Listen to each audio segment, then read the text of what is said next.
गुरुवार 25 डिसेंबर 2025 ची रात्र. दिव्यांच्या रोषणाईने उजळून निघालेला म्हैसूर पॅलेस. सगळीकडे ख्रिसमसचा उत्साह.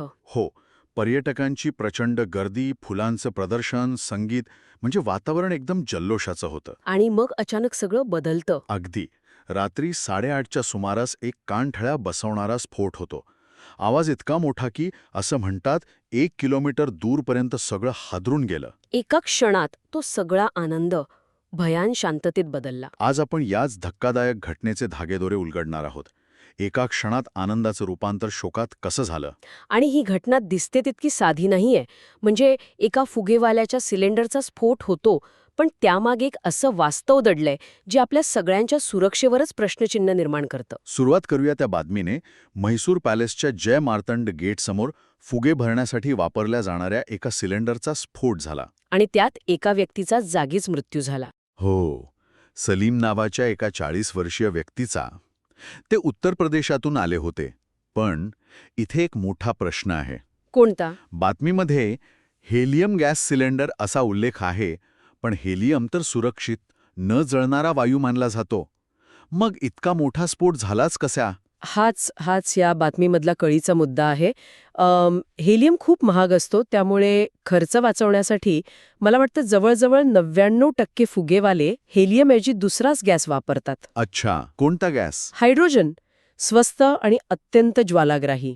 आणि तो कॅल्शियम कार्बाईड आणि पाण्यापासून अगदी सहज बनवता येतो. म्हणजे हा हेलियम सिलेंडर स्फोट नसून हायड्रोजन सिलेंडर स्फोट असण्याची शक्यता जास्त आहे. शक्यता नाही, मला वाटते हे जवळजवळ निश्चित आहे. हायड्रोजनमुळेच इतका मोठा स्फोट होऊ शकतो. हेलियमच्या सिलेंडरचा असा स्फोट होणं जवळजवळ अशक्य आहे. बापरे. म्हणजे आपण ज्याला एक साधा अपघात समजत होतो, त्याच्या मुळाशी ही एक मोठी धोकादायक प्रथा आहे. अगदी बरोबर. आणि म्हणूनच त्याचा आवाज 1 किलोमीटरपर्यंत गेला असेल. तो फक्त सिलेंडर फुटण्याचा आवाज नव्हता, तर आतल्या ज्वालाग्राही वायूने किती प्रचंड ऊर्जा निर्माण केली होती हे यातून दिसतं.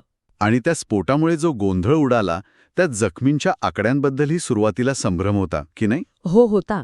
काही बातम्यांनुसार 4 तर काहींच्या मते 5 जण जखमी झाले. आणि हे सगळे पर्यटक होते.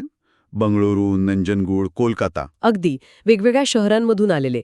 यात बँगलुरूच्या लक्ष्मी नावाच्या एका महिलेची प्रकृती तर चिंताजनक होती असंही कळलं होतं. म्हणजे या अपघाताची व्याप्ती बरीच मोठी होती. आणि इथेच व्यवस्थेचा प्रश्न येतो. म्हैसूर पॅलेससारख्या आंतरराष्ट्रीय पर्यटन स्थळी जिथे एवढी सुरक्षा असते, तिथे सणासुदीच्या काळात असे म्हणजे अनधिकृत आणि धोकादायक सिलेंडर विकायला परवानगीच कशी मिळते? बरोबर. हाच प्रश्न मलाही पडला.